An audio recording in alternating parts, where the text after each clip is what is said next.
ரீசெண்டாக கிறிஸ்துமஸ் ஏற்பாடுகளில் வந்து இந்த பஜ்ரங் தள் அமைப்பை சேர்ந்தவர்கள் ஒரு அட்டகாசம் பண்ணாங்க, எல்லாம் அடித்து உடைச்சாங்க.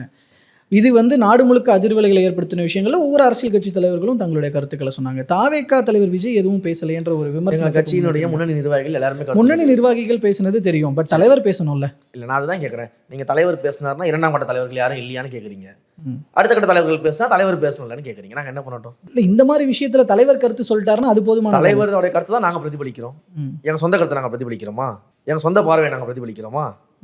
தலைவர் என்ன நினைக்கிறாரு, தலைவர் என்ன சொல்ல வராரு, கட்சி என்ன சொல்ல வருது, கட்சி என்ன ஸ்டாண்ட் எடுக்குது, அதுதான் நாங்கள் சொல்லிக்கிட்டு இருக்கிறோம். அப்போ தமிழ்நாட்டில் ஒரு பிரச்சனை நடக்குது, இதே மாதிரியான மதம் சார்ந்த பிரச்சனைக்கு அமைச்சர்கள் பேசினா போதும், முதல்வர் ரியாக்ட் பண்ண தேவையில்லை. அப்போ அமைச்சர்கள் வேலை செய்யணும், பேச வேண்டிய அவசியம் இல்லை.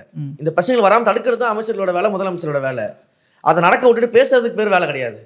அந்த இடத்துல தான் நம்ம கேள்வி கேட்கிறோம். இல்லை, இன்கேஸ் நடக்கும் பட்சத்தில் முதல்வர் சொல்லணும் அப்படின்னு எதிர்பார்ப்பீங்களா இல்லையா? அதை நடக்காம தடுக்கணும். அப்படி இல்லைன்ற பதில் அதுக்கு ஆக்ஷன் எடுக்கணும்.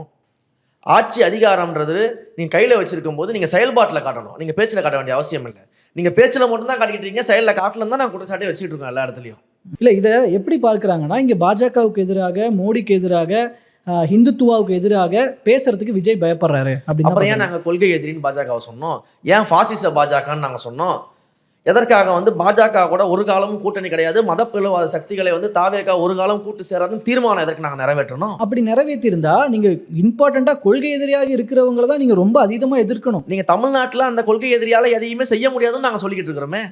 தமிழ்நாட்டுக்குள்ளே உங்களால் காலை வைக்க முடியாதுன்னு நாங்கள் சொல்லிக்கிட்டு இருக்கோமே. உங்களை வளர்க்கக்கூடிய இந்த திமுகவை ஒழிச்சாலே நீங்களும் சேர்ந்து ஒழிஞ்சிருவீங்கன்னு நாங்கள் சொல்லிக்கிட்டு இருக்கிறோமே. அதனால தான் 2026 திமுக ஒழிக்கணும்னு நாங்கள் போராடிட்டு இருக்கிறோம் எலெக்ஷனில். உங்களை வளர்க்குறதே திமுக தானே, உங்களை வளர வைக்க ட்ரை பண்ணுறதே திமுக தானே.